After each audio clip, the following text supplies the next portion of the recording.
I'd rather hear my explanation, and then when a skeptic says, hey, they're anonymous, they're thinking, yeah, and?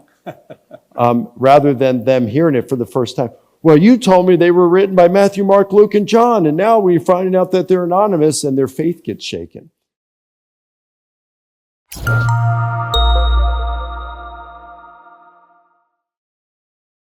Questions?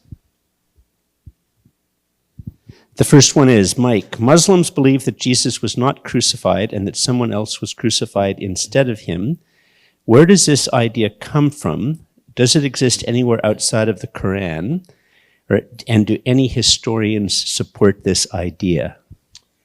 Well, so the Quran in, I think it's Surah 4, verses 156, 157, says that they did not crucify Jesus. The Jews did not crucify Jesus. God made it appear that they crucified him, and then he took Jesus to heaven. But they certainly didn't crucify him. So there's debate over what that actually means.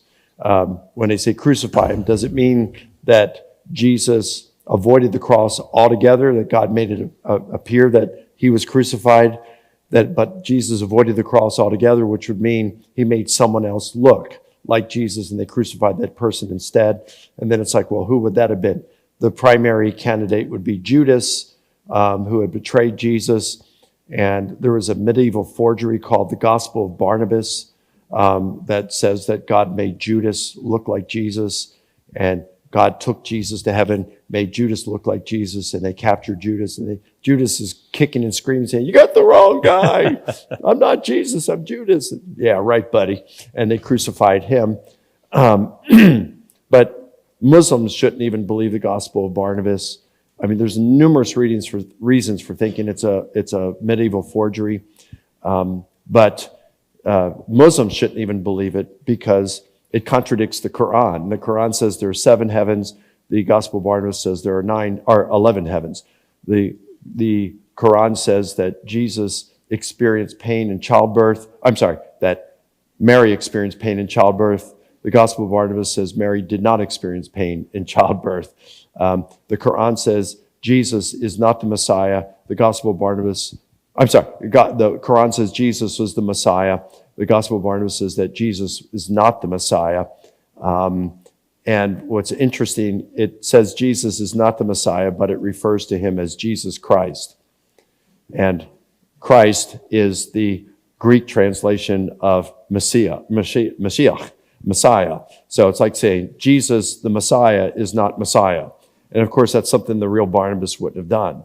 So there's no reason to believe the Gospel of Barnabas is authentic in that sense. So the other thing is they say, like Ahmadi Muslims will say that Jesus was crucified, but God rescued him from death. He only made Jesus appear to be dead on the cross. They removed him alive, and God healed him and took him to heaven. So Muslims, again, they kind of debate on what's going on here. The way I address Muslims on this issue is I will say a couple of things. Number one is that we can understand why Allah would deceive the Jews who had Jesus killed and why he would deceive the Romans who killed Jesus. But he allowed Jesus' disciples to be deceived as well, to thinking that Jesus died and rose from the dead. And he could have easily corrected that by just having Jesus appear to them, or an angel appeared to say, no, Jesus wasn't crucified, Allah saved him. But he didn't do that. Instead, he allowed the disciples to believe the lie that Jesus was dead and then rose from the dead and then becomes the number one religion in the world and the number one competitor for Islam. Doesn't seem that would be very wise of the all-wise Allah to do such a thing. And another thing is that the Quran refers to Jesus' disciples as Muslims. Again, we can understand why God would allow the Jewish leadership and the Romans to be deceived about Jesus' death, but why Jesus' disciples, whom the Quran refers to as Muslims? And if God allowed those Muslims who were directly followers of a great prophet to be deceived, then how do you know that he's not deceiving you as a Muslim today? You can't. And then thirdly is an argument I call the Islamic catch-22. I can provide several historical arguments to confirm that Jesus predicted his imminent death. Now, there's only two options. He either died as predicted or he did not. If he did not die as predicted, then that means Jesus was a false prophet. But the Quran says that Jesus was a great prophet. So in that case, the Quran would be mistaken. The other option is that Jesus died as he predicted, but that would contradict the Quran that says that he didn't. In either sense, the Quran is mistaken pertaining to the death of Jesus. And since they believe that the Quran was dictated from heaven and is therefore divinely inspired in a dictated sense, it cannot have any errors in it of necessity, and therefore the Quran cannot be divinely inspired. So there's a number of reasons to reject the Muslim claim that Jesus survived crucifixion, because there's not a scrap of evidence to support that view other than the Quran, which was written more than 6 centuries after Jesus existed. Now, do I want to trust and put more value in the eyewitnesses and stuff written within just a few decades? Multiple independent sources written by eyewitnesses or rooted in eyewitness testimony within just a few decades? Or do I want to trust a man who at first he believed he was being plagued by demons when having the Quran revealed to him, and then writes down a book 600 years after the death of Jesus? I'm sorry, I'm going with the former. And this is a good time to give a shout out to your buddy, David Woods, if you want more stuff about Islam and in general. And I think he has a Act 17 webpage, and now he has a new YouTube channel.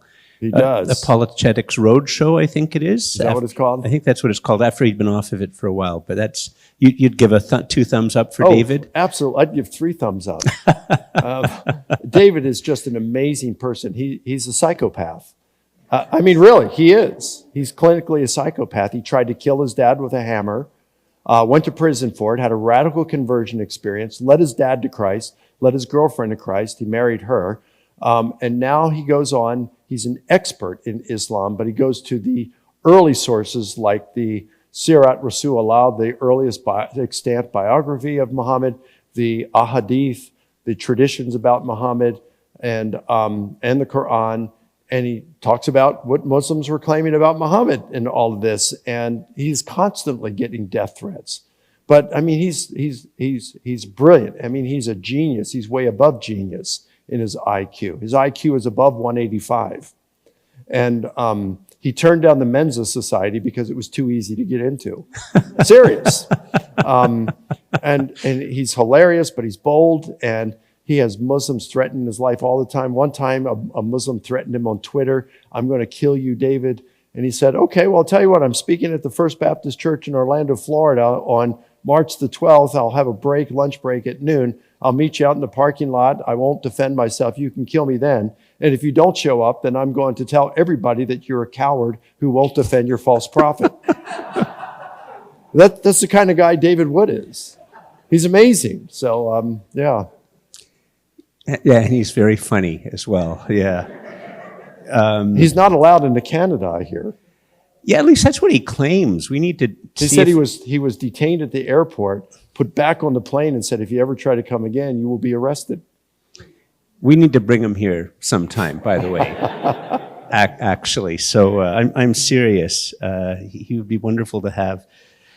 Here's the next question. Why in some books of the Bible do they skip a verse, like Matthew 17:21 and Acts 8:37, or the example I gave last night of, I think it's Mark 15:27 or 28. I can't remember which one. Well, there's Mark 6. The classic one is Mark 16, verses 9 through 20, where Jesus rose, and it's talking about you can pick up snakes and drink poison. Or there's the story about the woman caught in adultery that Jesus says, "Let he that is without sin cast the first stone." John 7:53 through 8:11. In your Bibles, these and other verses, a few others, you will see brackets around them in modern translations with footnotes that say these verses are not found in the oldest and best manuscripts. And it's true. They were probably added at a later time and do not belong to the originals. I would advise you not to pick up snakes, poisonous snakes, or drink poison. Do not try that at home. Those verses probably were not in the originals. They were probably added to Mark's gospel because Mark's gospel ends at verse 8 and of chapter 16. It ends abruptly, and it's like, well, why? What has the ending been lost, or was Mark unable to be, due to sickness or imprisonment, unable to end his gospel? Well, we don't know. There's just no reports of it in antiquity. And so it's probably the case that someone in the 2nd century kind of just made up some stuff and added it to Mark's gospel to make it sound okay at the end, so it's not awkward. But I would not drink poison or pick up poisonous snakes if I were you. So I'm happy that these modern translations do include brackets around them or omit certain verses altogether because they do not have good manuscript attesting them. The King James Version included them back in 1611, but back then they only had 8 Greek manuscripts for our New Testament, and the oldest one was still written 1,000 years after the autographs. Today we have about 5,500 Greek manuscripts, plus thousands of other manuscripts in other ancient languages, and we have about a dozen Greek manuscripts that are written within 150 years of the originals. So what we have today is a whole lot more reliable reconstruction of the originals than what we had back in the 14th century when Erasmus put together his, the 16th century when Erasmus put together his critical Greek New Testament that lies behind the King James Version. Yeah, it helps to reveal real Christians see truth as their friend because Jesus is the way, the truth, and the life. And so there's a concern for Christians to be open to the evidence, to change as the evidence goes. So it shows, to my mind, a matter of integrity as well. And it doesn't impact any major doctrine. What we have today is no different doctrinal-wise than what they had back then. Just before I read the next question, those who know me know that I'm technologically incompetent in ways that stun most people. So at least 2 of your questions have been erased, not because I didn't want Mike to answer the questions, but because of my technological incompetence. So if you wondered why I skipped a question, you can pray for healing of my technological incompetence, but I suggest you resubmit the questions and do lots of thumbs up to move them to the top. So my apologies if I erased your question. And that's why some verses are missing from your digital versions on your Bible. Yeah, probably, yeah. When my wife married me, she said, George, I knew you were not very handy when I married you, but I didn't realize you were so unhandy as well. So I'm not also very handy with hammers, so. What are your thoughts on the Illuminati or Illuminati or whatever the right way is it? I don't have any. No views? Okay, there you go. What are the most credible non-Christian historical accounts / sources supporting the resurrection? Well, we don't know if we have any non-Christians that mention resurrection. The closest possibility would be Josephus in his Antiquities of the Jews, Book 18, Section 63. And the version that we have of that text today in the Greek mentions the resurrection of Jesus, that Jesus rose and appeared to his disciples. But that was written more than 1,000 years. The earliest copy we have of that was more than 1,000 years after Josephus wrote. And to complicate things more, is that an early church father named Origen in the beginning of the 3rd century said that Josephus was not a Christian. So it's very doubtful that he would be saying Jesus rose from the dead if he wasn't a Christian. So by far, most Josephus scholars today, by far, would say that a Christian from the 2nd or 3rd century added that, doctored up the text of what Josephus wrote.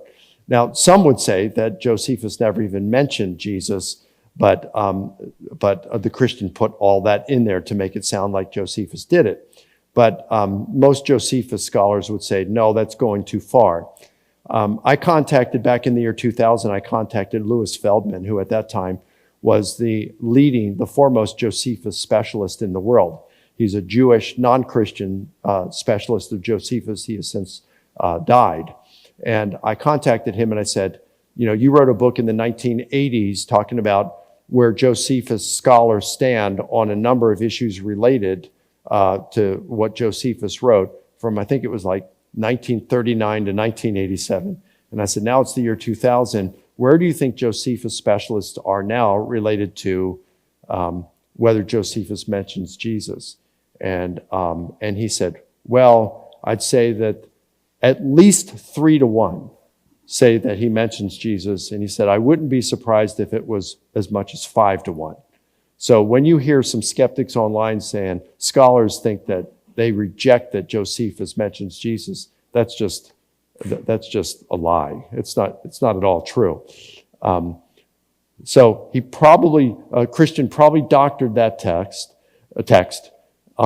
There's another text in Josephus where he mentions how James, the brother of Jesus, who was called Messiah, was stoned. And there's very few scholars who question whether Josephus wrote that. My hunch is that Josephus does mention the resurrection of Jesus there, but he only says that the disciples reported that he was alive. And the reason I take that position is because, and some other scholars do as well, is because Josephus the text that we have there does mention the resurrection. And Josephus was born only 4 to 7 years after Jesus was crucified. He was the son of Matthias, who was a popular Jewish priest in Jerusalem. So that places Josephus chronologically and geographically in the very place where Jesus' apostles would have been proclaiming the death and resurrection of Jesus. And if the book of Acts is accurate, it says that many Jewish priests at that time were coming to the Christian faith. If that's true, then, and Josephus' father is a Jewish priest who did not embrace Christianity, then it would seem that the discussion about Christianity and who Jesus was would have been a major topic at the Josephus family dinner table. Josephus would have, maybe as a child, would have even heard the apostles preach. Josephus was interested in spiritual things. He became a Pharisee. He became, by his own testimony in his autobiography, he became a Pharisee. He became a Jewish priest. He hated the Romans. He fought against the Romans, was defeated by the Romans, joined the Romans, became the court historian for the Emperor Vespasian. And now he's writing about these things. And so I think he is mentioning that Jesus' disciples reported he was alive, but I can't know that. Anyway, that would be the closest. But certainly what Josephus reports, what Tacitus reports, what Lucian of Samosata reports, it's consistent with the death and resurrection of Jesus, though not directly pointing to it. Pliny the Younger and others who just record what in fact Christians have always taught. That would be the other type of non-Christian sources. He reports that the Christians met on the first day of the week, sang hymns and to Christ as to a God, which shows that the early Christians in the beginning of the 2nd century at that point were worshiping Jesus as a deity. But from Paul's writings in the 60s and earlier, we already knew that. So here's one of the questions. It doesn't have the most votes yet, but it was one that I accidentally deleted. Is it enough of an argument to say Christ appeared to 500 plus witnesses without having testimony or record of such witnesses? Is this a matter of taking Paul at his word and believing by faith? That's a fair question. As I said, historians look through a window that is often foggy and dirty. We get some clear things. It's like what the historical Jesus scholar who died last year, John Meyer, has said. I heard him say this in a conference several years ago. He said, historians, they do work, it's like playing a game of cards. We always wish we had more cards. We always wish the cards we had were better, but we've got to play the hand we've been dealt. So yeah, we could ask more questions. We could wish that we had more documentation about who these 500 were to whom Jesus appeared at one time. It'd be nice if we had a letter from Caiaphas, who wrote a letter to the synagogue in Damascus saying, hey, we've got this renegade Pharisee named Saul who has recently become a Christian, and he's out trying to convert the world right now and convert our own, and be on the lookout for him and grab him if you can, because he's preaching Christ as Messiah. He said Jesus appeared to him. I'd love to have something like that. Well, I'd also love to have Plutarch's biography of Augustus. Every classicist would love to have that. I'd love to have the lost letters of Paul. I'd love to have the lost 5 volumes of Discourses of the Lord by Papias.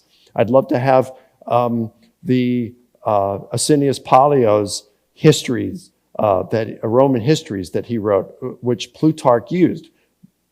We wish we had those cards, but we got to play the cards, the hand we've been dealt. We've been dealt a really good hand when it comes to the resurrection of Jesus. I wish we had more cards that would talk more about some of those things and could say, answer some of those questions.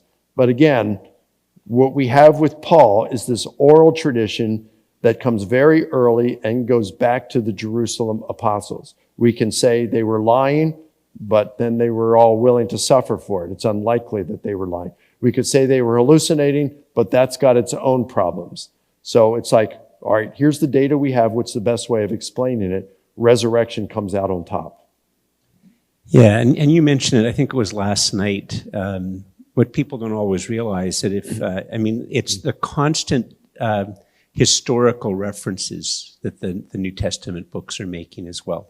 It fits with it. Mm-hmm. Like if you want to fudge things, you don't mention who the emperor is and who the king is and who the procurator is. You don't mention those types of things. You don't even mention 500 people if you want to hide things. Yeah. You keep it as vague and generic as possible. You don't make women your primary witnesses to the empty tomb because exactly they were lowly regarded back then, right? Exactly you don't make statements like none of Jesus' brothers believed in him, like we find in John 7 or in Mark 3 at the end where it says his brothers thought he was beside himself. You don't make up stuff like that if you're wanting to convince people. You only do it if you're willing to report the good, the bad, and the ugly. And you don't have the disciples all fleeing. You don't have Peter denying Jesus. There's all those things you just don't put in if you are trying to build some type of false case, for it. Next question. You mentioned the autographs a few times, but I'm not sure what they are. This is a great question. Could you give a quick explanation? So the autographs scholars also refer to them as the originals. That would the Greek word for that would be called the autographa. And that would just be, you'd have, the autograph of Mark. If we had the original document written by Mark or Mark's secretary, this is the original right here. And then they made copies of that. So that would be the autographs. But it doesn't, it becomes not so clear a question at times because could there have been a second edition of Mark or of John? Maybe the story about the woman caught in adultery wasn't in John's first edition. Maybe John included it in a second edition. I mean, a lot of us authors will have a second edition of our books because we've since found more things that we want to include. So in that case, what is called the autographa, the first edition or the second edition? So that becomes an interesting thing. But yeah, that's what the autograph or the original would be. The original document of that piece of literature. And that applies not only to the biblical literature, but any piece of ancient literature. So I just want to add to that as the pastor. So he's the apologist, I'm the pastor. The Christian doctrine of inspiration is that it's the words of the final, what we have, it's the words that are inspired, not the people and not the process. So what that means is if somehow or another they found 3 earlier editions of John's gospel, it doesn't mean they're more real, because what's inspired is what God wanted the final words the message to be. It's the same reason why in Book of Acts they quote Greek poets. Doesn't mean that all of the Greek poets' writings are inspired. And it also would mean if you found 1 Corinthians, 3 Corinthians, and because I think there were 5 Corinthian letters or something like that, 4 or 5, doesn't mean the other ones are inspired. Because it's not that Paul's the source. It's that ultimately God wanted. That's the classic Christian position on it. It's the words that God wanted have recorded are recorded, and that's also why there can be some differences in the gospel. Anyway, they're into the little thing about it. A well-instructed pastor will know that, but they might not always communicate it to their congregation.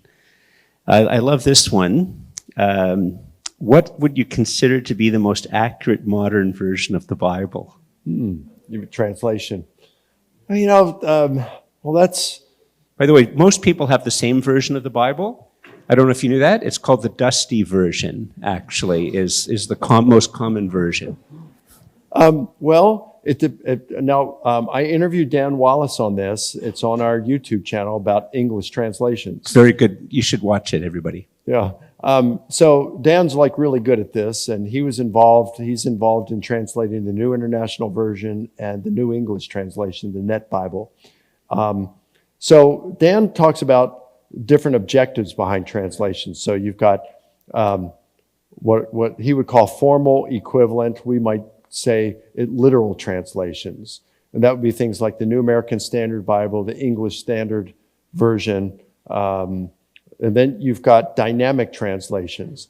And what they do is they're functional equivalents. So, or they're also called dynamic equivalents. So they're more interested in communicating the message. So, for example, Paul says in 1 Corinthians 15, in that oral tradition, then he appeared to more than 500 brothers at one time, meaning, and I mean, that's used adelphoi there, male Christians. But the NIV, the functional equivalents will say brothers and sisters. Because when they use brothers, then they're referring to both. And I think there's a justification for that. So when Jesus is talking to the Sadducees and they say, hey, a brother's married to this woman and he dies, he dies, but there's no children. So it goes to the next brother and he dies, there's no children through him. And so 7 of them like that. And finally the woman dies. In the resurrection at the last day, whose wife will she who will have her as wife, since they all had her as wife? And so Jesus answers them. He says, you don't understand the scriptures, because the sons of this world, neither marry nor given in marriage. Well, who marries? Males marry, females are given in marriage. The sons of this world, neither marry nor given in marriage. So obviously, there are occasions when a male noun like sons is used to mean men and women. So I have no problem with that being translated by, say, the NIV or the New Living Translation or many others that says the sons and daughters of this age marry and are given in marriage. But some people still might say, well, let's just stay with it as literal as possible and just say the sons of this age. So it depends what your preference is.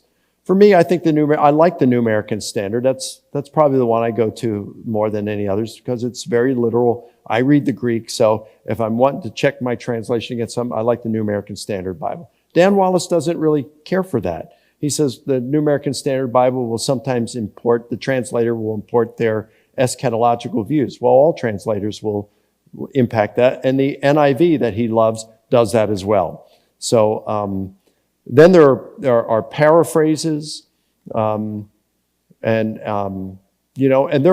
fun to read if you're just wanting to really, read but not really pause and ponder over it. You just want a bird's eye view. So for me, I kind of like the literal translations the most, the formal equivalents, but it depends. Most people would probably find the functional equivalents like the NIV and the Christian Standard Bible. Some of those, they'll find those a lot more helpful. Yeah, and there's also, they're writing for different reading levels as well. It's that's another thing to bring in. Bruce Watke, sort of the dean of evangelical Old Testament scholars, I think he's been involved in 3 different Bible translation teams. He said that we're blessed nowadays. For the last 50 some odd years, we've been blessed by many, many good translations of the Bible, all of which you can read and will lead you to know that Jesus is your Savior and Lord. And by the way, none of the English translations are perfect. No, none of them are. So it's good to read a few of them. Yeah. Just personally, I when I preach and when I'm preparing to teach, I use the ESV, but for my private devotions, I use the NIV. for just myself personally.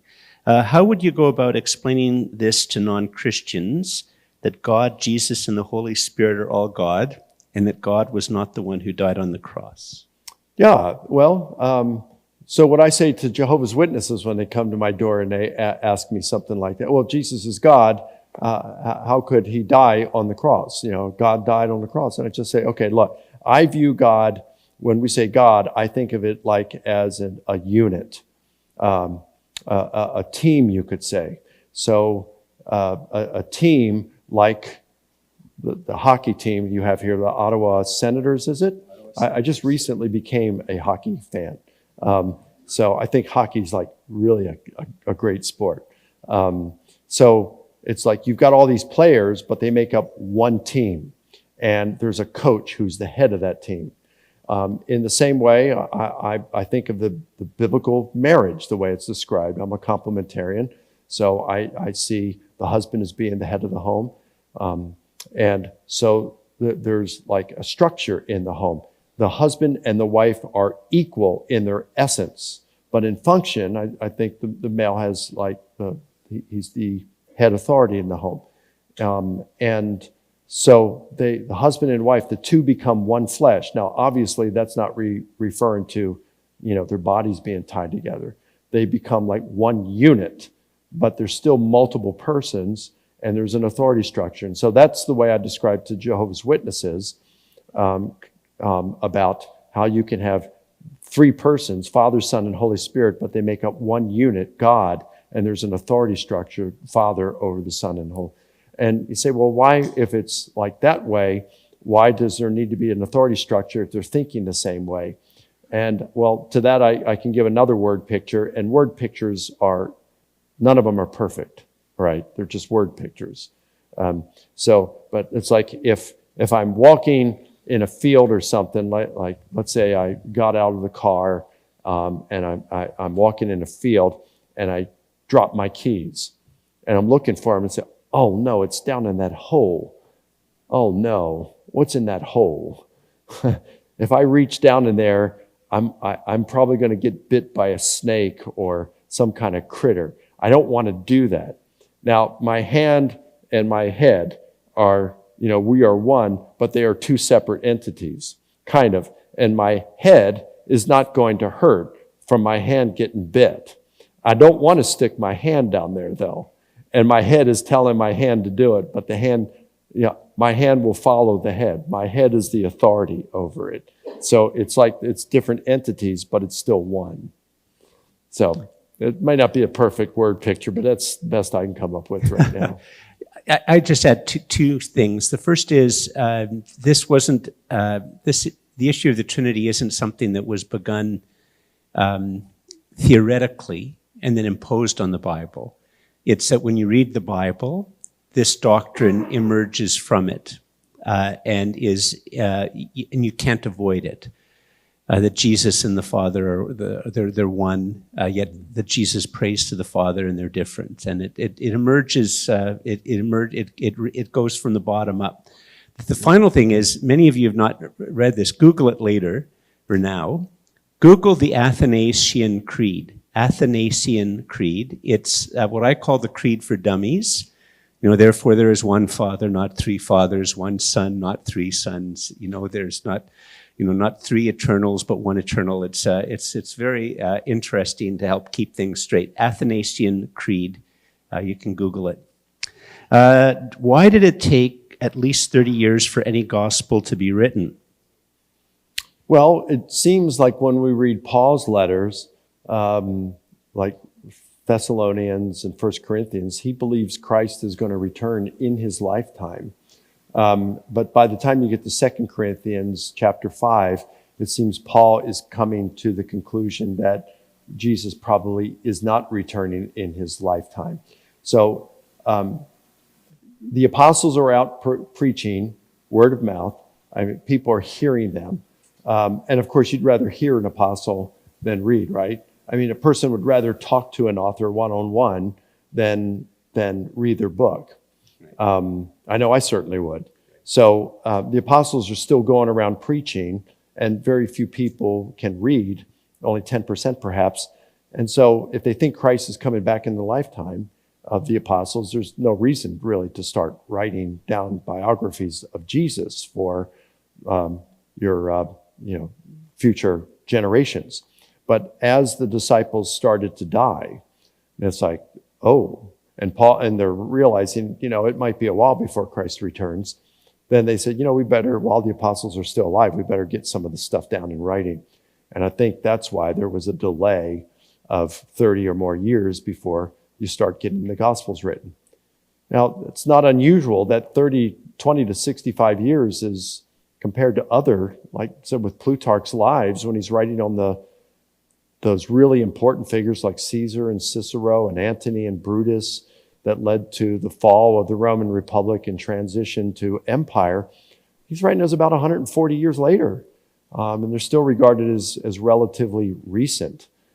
So 20 to 65 years is still pretty good, but that's probably why they waited. Yeah, and I agree with everything you said. The other thing is actually nobody knows. It Right. could have been written 5 years after. Like nobody knows. That would be a common type of explanation from it. If you read things, it's very interesting. It's obvious that Paul knew a lot of stuff about the Gospels, including John, using slightly different language to communicate the same types of ideas. But they obviously were coming out of a milieu of a common teaching, but nobody knows. But World War II memoirs start to get written as people get a bit older. Yeah. Not when they're all just fresh back from the war. So That's true. given the depth of your presentation, is it appropriate to expose a high school teenager to your presentation? Will it shake their faith? Can you comment on this? I think it depends where that high school student goes to school. They're going to a secular university or a public school. They may face these kinds of things. And so, you may want to expose them to some of this. It's your call. You have to use discretion in this. The way I figure it, some of this gets technical. Some of this is like, well, is it good to present things in a more simplistic, generalized manner, or is it better to present it with nuances? And this is something we just have to wrestle with. I can't really give you an answer. What I can say is this. 30, 40 years ago, it was much easier to give a more general, simplistic answer without the nuances because the internet wasn't around. Mm-hmm. Today, the internet is around, and you have skeptics that are putting out videos, and they are talking about these things like, well, the Gospels are anonymous. There are contradictions in the Gospels. We should not believe them, and things like that. So it's like, well, we have to address them because our teenagers are watching those videos. And if we don't, I would rather them hear someone like myself explain this, how it is, and why the Gospels in their earliest forms did not have the titles, because biographies were functionally or formally anonymous. I'd rather hear my explanation, and then when a skeptic says, hey, they're anonymous, they're thinking, yeah, and? Rather than them hearing it for the first time. Well, you told me they were written by Matthew, Mark, Luke, and John, and now we're finding out that they're anonymous, and their faith gets shaken.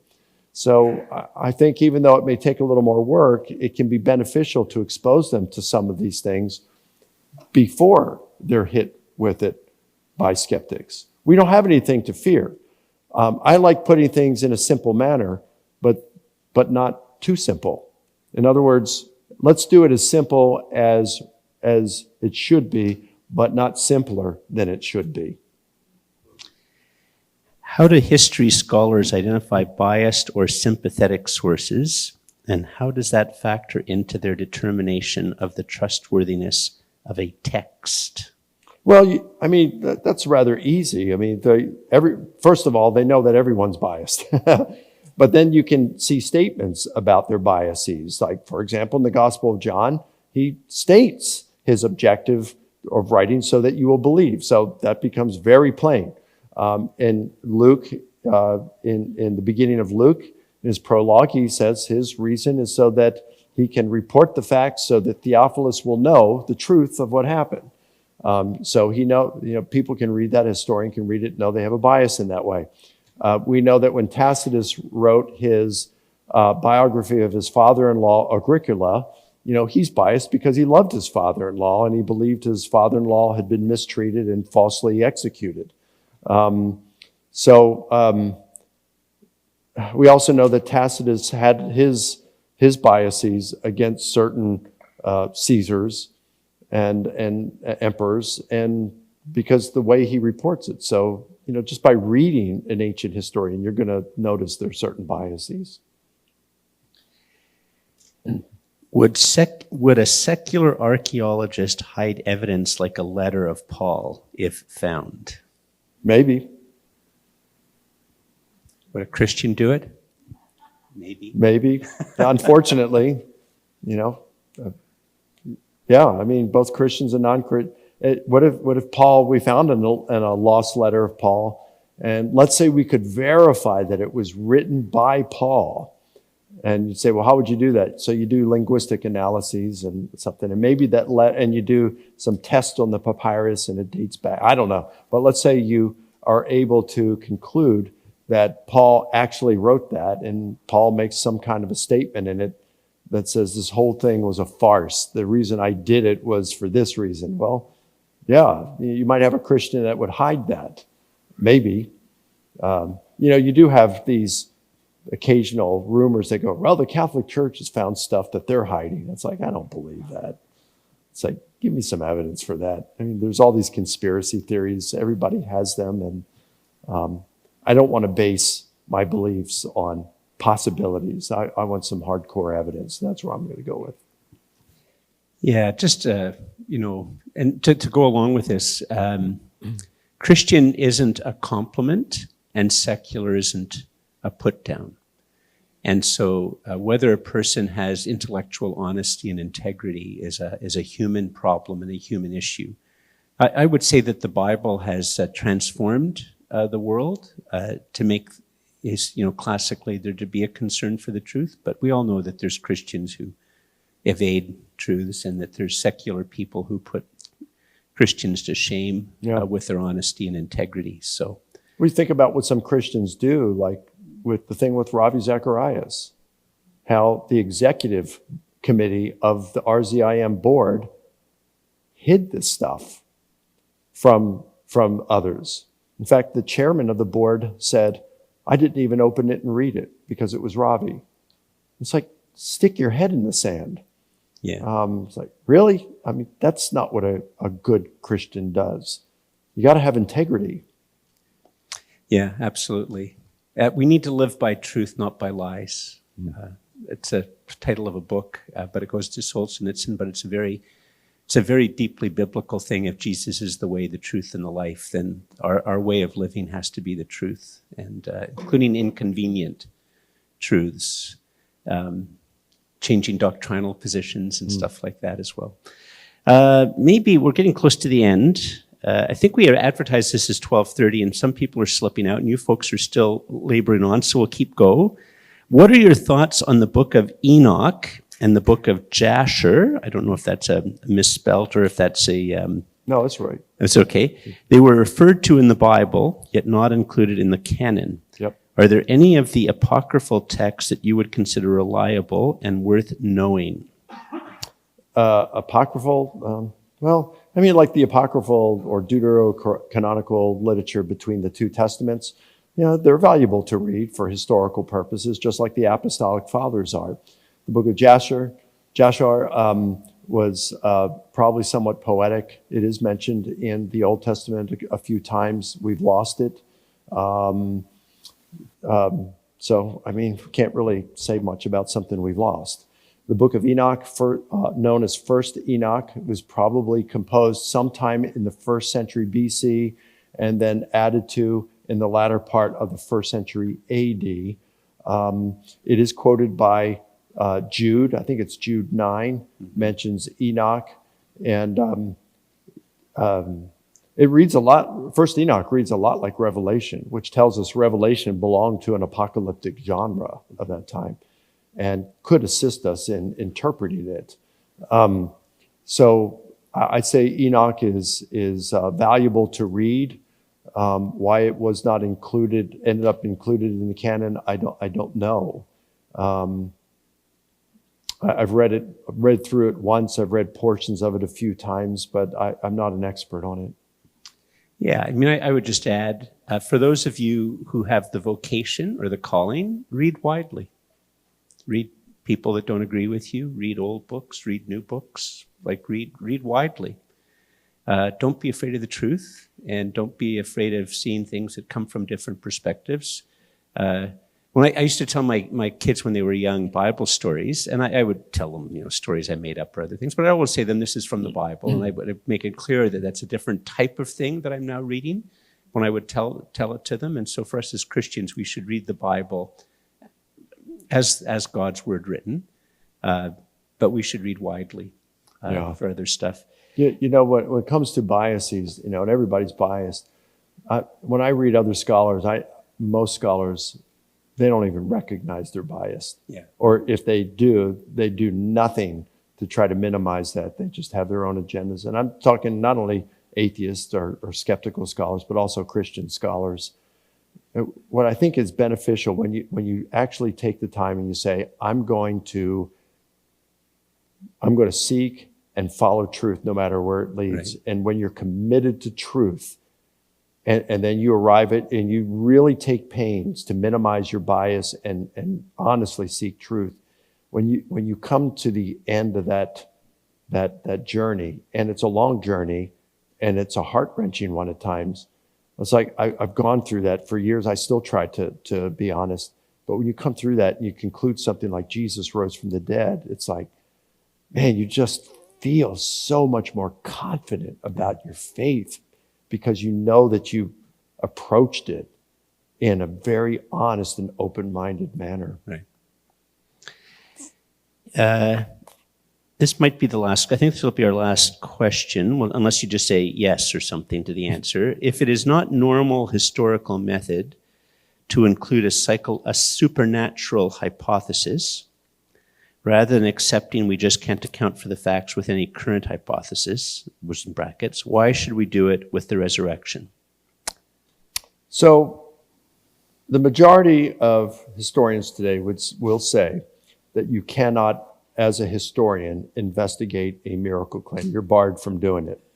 I've taken issue with that. A number of historians have. In fact, the 2006 theme issue of History and Theory, a number of historians took issue with that.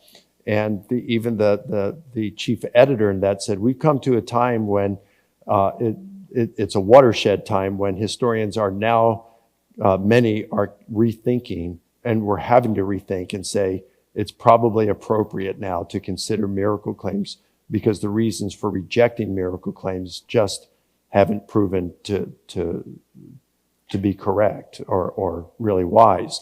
So I'm one of those that are challenging the majority on that. I find their arguments very weak. Chapter 2 of my very large book on the resurrection deals with miracles and historians, and I deal with the objections of present and past philosophers of history and historians to say you cannot investigate miracle claims. One of the chief reasons is they will say a miracle would require God, and the historian has no access to God. And so therefore, a historian has no way of determining whether a miracle has occurred. My response to that is to take an analogy and say, please stop me if I said this last night, that historians or astronomers are aware of a comet that's going to hit the moon. I didn't say this last night? No. Okay. So they're aware of a comet who's going to hit the moon on a certain day and time. And so when that day comes, astronomers, they've pointed the Hubble Space Telescope, planetariums in appropriate places on the Earth are focused on the lunar surface. And at the predicted time, the comet slams into the moon. And as the lunar dust settles, they see a message written on the moon's surface. And it says, Jesus is Lord. And it's written in Hebrew and in Greek. Now, an astronomer would say this, wow, that's an extraordinary event. It seems like that would require God. And I have no natural explanations for it. But as a scientist, I do not possess the tools to be able to say, to verify that God did that. So all I can do as a scientist, I can verify only natural events. Certainly this event occurred, the comet hit the moon, it left this message in Hebrew and in Greek. But I'm just going to have to leave the cause of the event undetermined. That's what a good scientist is going to do. Now here's what a scientist would not do. Wow, what an extraordinary event. That seems like that would require God, and I have no natural alternative explanations for it. Unfortunately, as a scientist, I have no tools to be able to suggest to verify that God did it. So I'm just not even going to be able to verify that the event itself occurred. That would be lunacy. And yet that is precisely the approach that many historians are taking toward miracle claims. For me, I'd say if we have enough evidence to verify that the event occurred, the historian can say the event occurred and just leave the cause of the event undetermined, just like a scientist would do. Yeah, it's partially actually, it's a sneaking in of naturalism as being somehow the prerequisite to enter the club of historians. And it's a misapplication of the scientific method, where in the scientific method, by definition, you're looking for naturalistic causes, but that doesn't imply that naturalism, the idea that there's no God, that it works in the world, that it doesn't follow. You can use the method without implying the other thing. Anyway, a great answer. One final question at 12:30. Miracles and divine events of today don't seem as dramatic as shown in the Bible. Have the rules of an unchanging God somehow changed? No, I'd say it would seem that that would be the case in Western society, although there are a number of miracles that happen, even nature miracles that I think happen in our culture today. I could give you a couple of examples. But miracles, just in the day of Jesus, he saw a lot of people that he didn't heal. And why did he heal? Why did he perform miracles? In most cases, it was so that they would see the gospel as correct. And in third world countries where you don't have a lot of things like medicine, or you don't have people that are going around and being able to give evidence for the truth of Christianity and God's existence, God works a lot of times through miracles. My friend Craig Keener has written 2 volumes on miracles, documents a lot of miracles even in modern day. His mother-in-law actually saw a resurrection by a pastor. He has known eyewitnesses to resurrections of Francis Chan. Resuscitations. Resuscitations, yes. So people who had been dead, they are raised back to life in the same kind of body. He's seen Francis Chan, who is a pastor in San Francisco.